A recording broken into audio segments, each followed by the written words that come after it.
थी और बादशाह फूलों के ऊपर सोया करता था। मुद्दतें बीत गईं, जब से होश संभाली यही वजीफा था, बादशाह के लिए फूलों की सेज बचा दी जाती, बादशाह के उस फूलों भरी सेज पे इस्तराहत करता। बूढ़ी हो गई, एक दिन फूलों की सेज सजाई के दिल में ऐसे ख्याल आ गया कि मैं सेज तो सजा के चली जाती हूं और बादशाह आके लेट जाता है, मैं भी तो देखूं कि फूलों पे सोने का लुत्फ क्या है।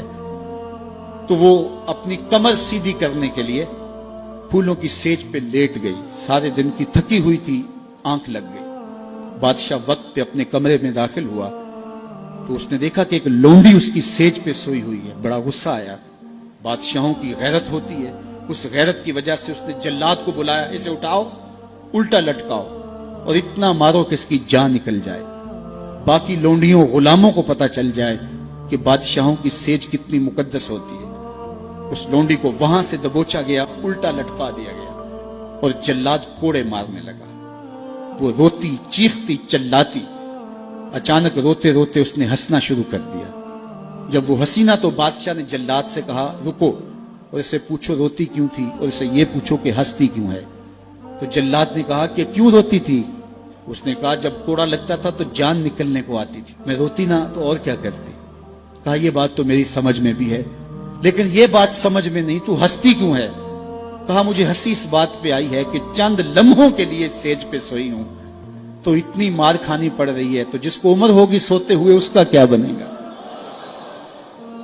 हमारी ये फिक्र होनी चाहिए कि दुनिया के ऊपर जो हमें नेमतें मिली हैं हमने उसका हिसाब देना है। सुम्मा लतुसअलुन्ना यौमइज़िन अनिन नईम, उस दिन एक एक नेमत का हिसाब देना होगा। ये कोई किस्सा कहानी नहीं है, ये कुरान है। एक एक नेमत का हमें हिसाब देना होगा। आइए इस मुख्तसर जिंदगी को अल्लाह और उसके रसूल के नाम लगा दें। जिंदगी जो गुजर गई सो गुजर गई, आने वाला एक एक लम्हा याद इलाही में बसर करने का अज़्म करें।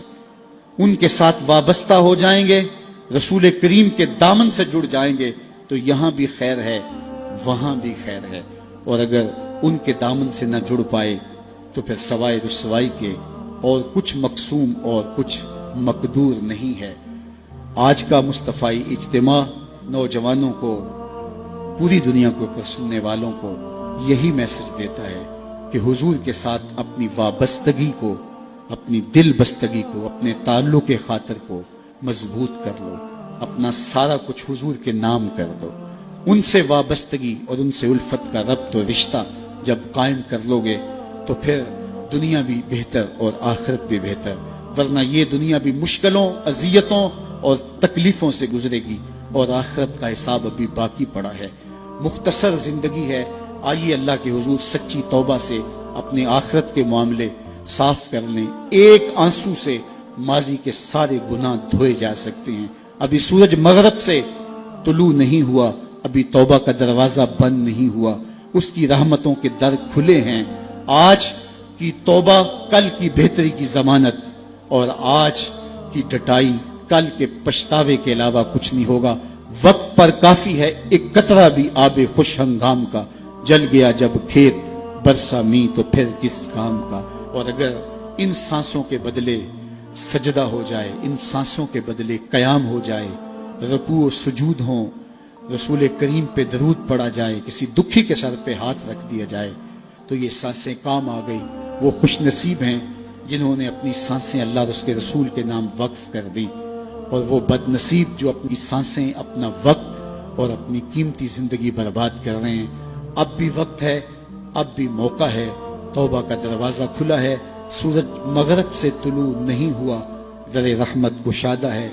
आइए मैं और आप अल्लाह के हुजूर सच्ची तौबा से उसकी चौखट पे हाजिरी दें और अपने गुनाहों की माफ़ी मांगे।